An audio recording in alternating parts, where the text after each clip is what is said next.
Hello, welcome to Wyvern Minis. Now today I want to talk about tokens. Tokens, very important and useful in a game to know what's going on, but I really not a big fan of cardboard tokens. If there's a Kickstarter and there's an option to upgrade to plastic, I'm all over that. I like the tactile feel, something sort of solid there.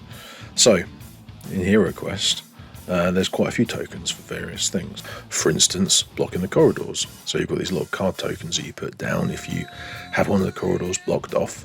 But to my eye, it looks like it's pretty much the same as the corridor underneath it. It's very easy to miss it and just move your piece straight over.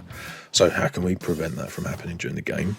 Perhaps with some sort of 3D token. So here's one that I printed off. I got this from Colts 3D, I'll put a link below, and it looks great. It's the right sort of size, exactly the right size base, and it just makes a nice wall that says "You shall not pass." But I had some printing issues with it. The base specifically came out a little bit wonky, and that might have been due to how I was printing it out. But I think, I wasn't happy. So I used this flagstone base I got off my mini factory, and I decided, well, I could chop off the bottom wonky base and stick it onto a flagstone base. That will sort the problem out and make it look a lot better as well. So that's what I did here.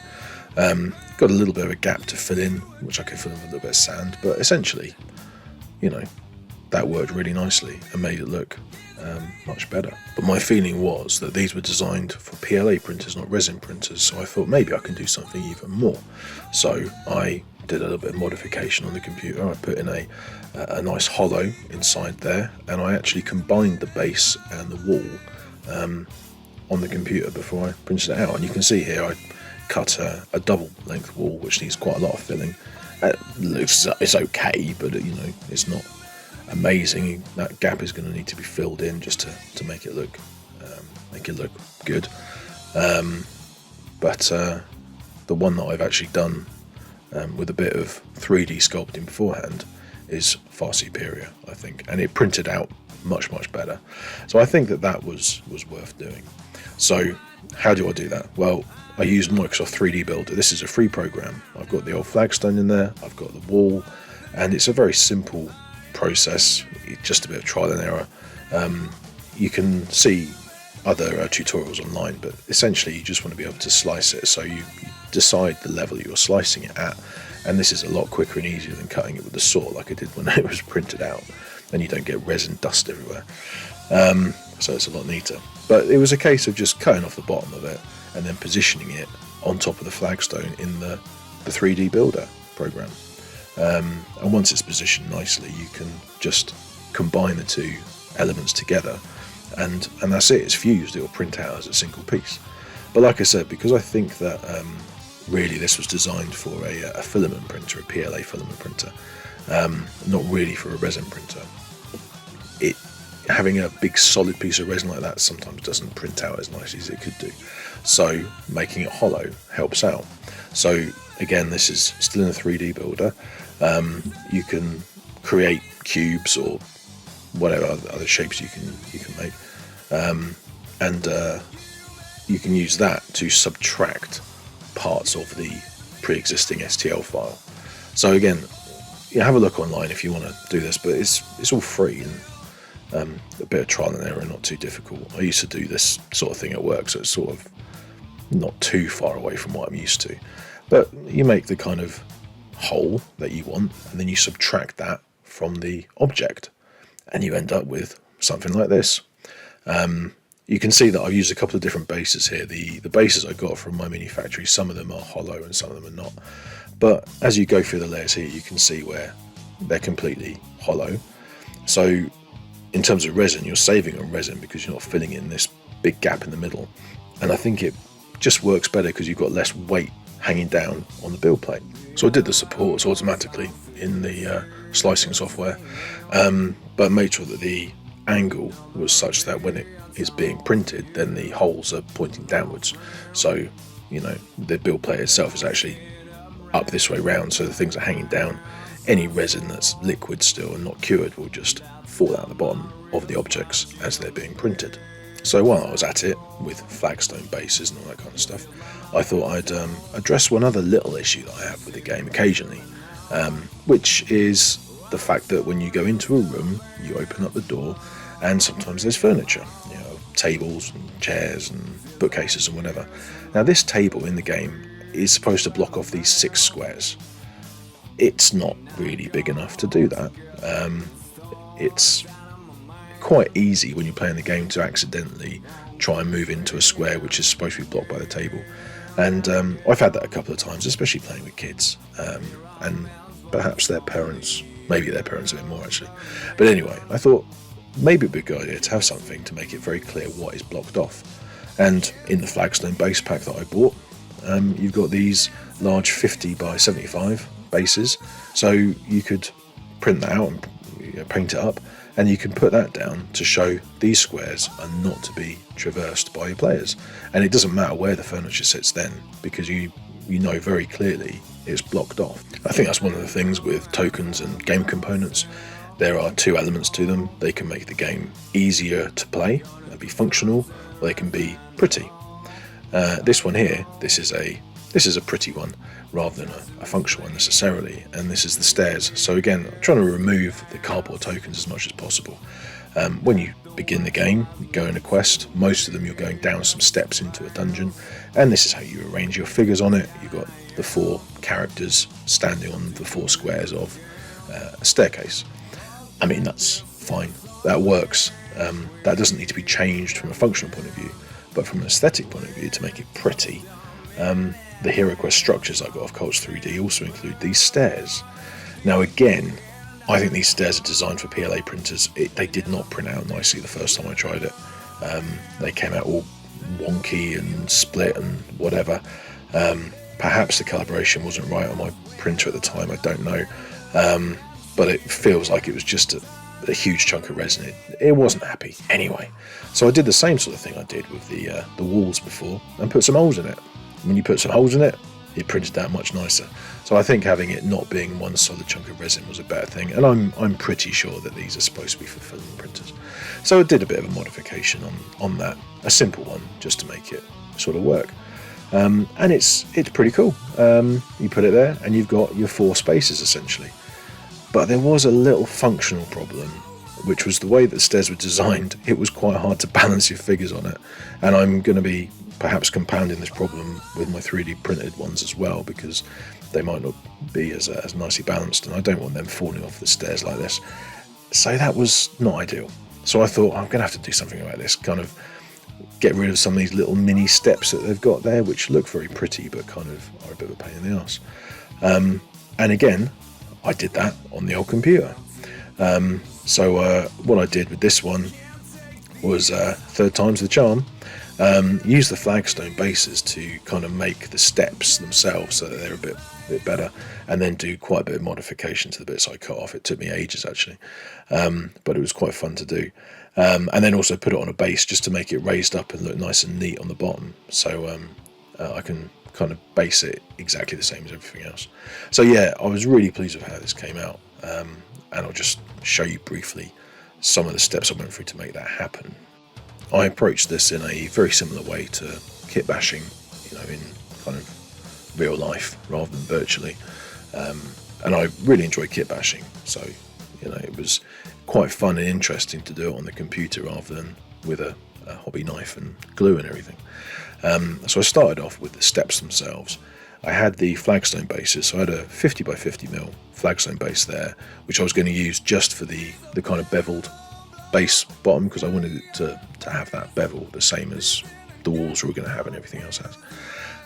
And they also include base toppers, so you can stick the base toppers onto an existing plastic base if you want to, but because they already existed, I thought, well, I can use 4 base toppers to make the 4 steps, and because they're 25 by 25mm bases, they're the same size as the bases of the models are going to be. So if I can make sure that the steps are that size, all the models are going to stand on them nicely.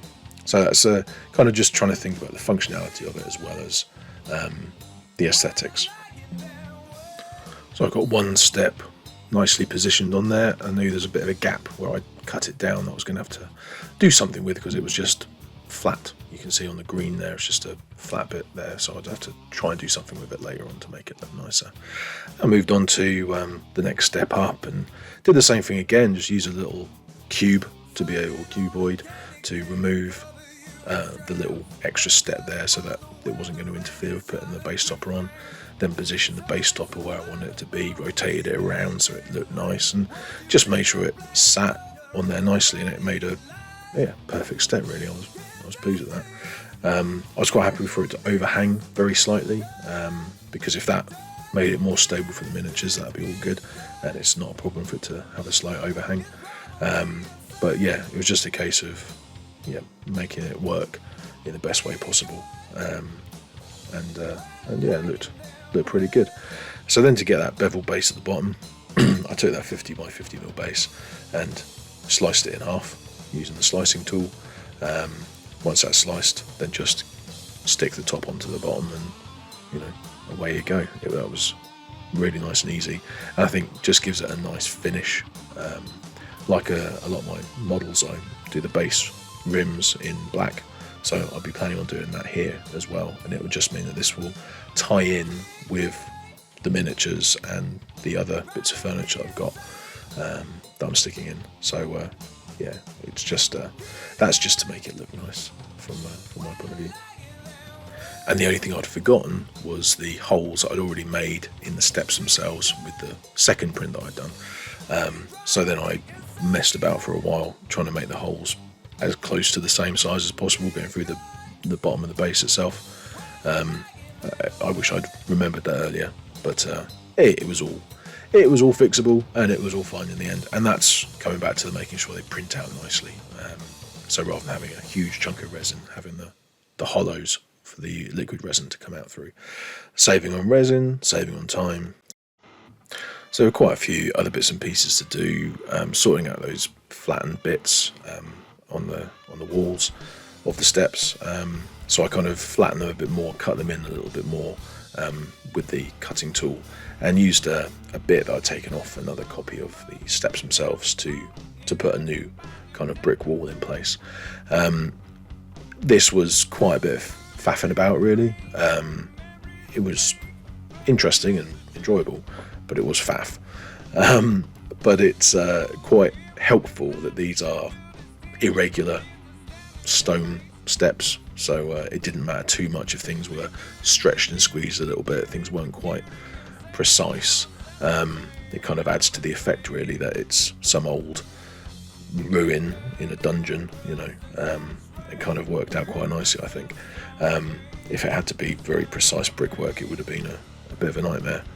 Well, I don't know, maybe it would have been a bit easier if it could be lined up better. But anyway, I spent a bit of time making this look nice. Again, like I said, the same sort of thing that I would do if I was doing it by hand, chopping and changing and all that kind of stuff. Even chopping some extra flagstone bits to fill in the flagstone gap. You can see that there's a little gap there between the flagstone base topper and the new wall that I've put in place there. So I chopped a little bit off and put it in there as well. And this was the case going around the whole model, up on the upper step doing the same sort of thing. And then there was a bit in the bottom corner of the lowest step that also needed to be cut away and messed around with. So naturally, after removing a little bit of extra stone and putting some sort of sacks there, I went all Warhammer and put a skull in place, because why not? Just felt like the right thing to do. For some reason the skull came in massive. It's one of the skulls from the Avatars of War skeletons that I'm going to be using in the game. I don't know why it came into the program so massive.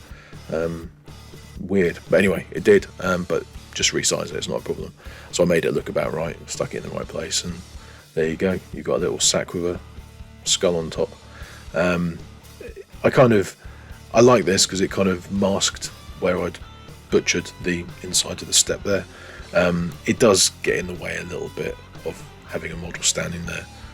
So perhaps if I was to do it again, I'd do something slightly different, but I think it looks nice and it doesn't get in the way too much. It still works. So that's it really. I've got the replacement stairs, I've got some walls, and I've got the little bases to be able to show the furniture is blocking off access. So these are 3 sort of replacements for things in the game that I think will improve gameplay significantly. I've also got a few other bits and pieces to print out: secret doors, traps, boulders, things like that. So there's a few more bits to print out and get painted, but this is a really good start, and I wanted to show just the kind of process of going through this simple bit of 3D modelling, because it can seem a bit daunting, but actually once you've downloaded an STL and you've got Microsoft 3D Builder or something like that, which is free, it's not too difficult to go through. It just takes a little bit of time, a little bit of effort, and I think the results are really good. The original model that I downloaded is a really cool concept. I think it looks great, very nicely sculpted, but like I say, I think it's designed for a PLA filament printer, and just didn't quite work for me in terms of getting the models to stand on the steps themselves. So you can see the difference between the original one on the left and my modification on the right.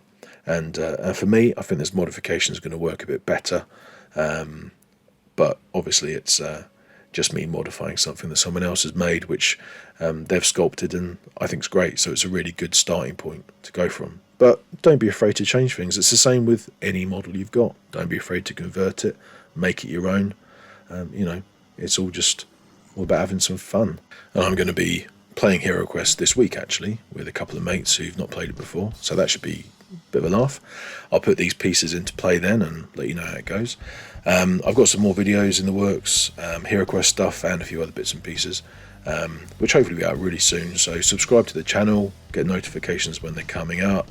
There's the Patreon if you want to go and join that and support it.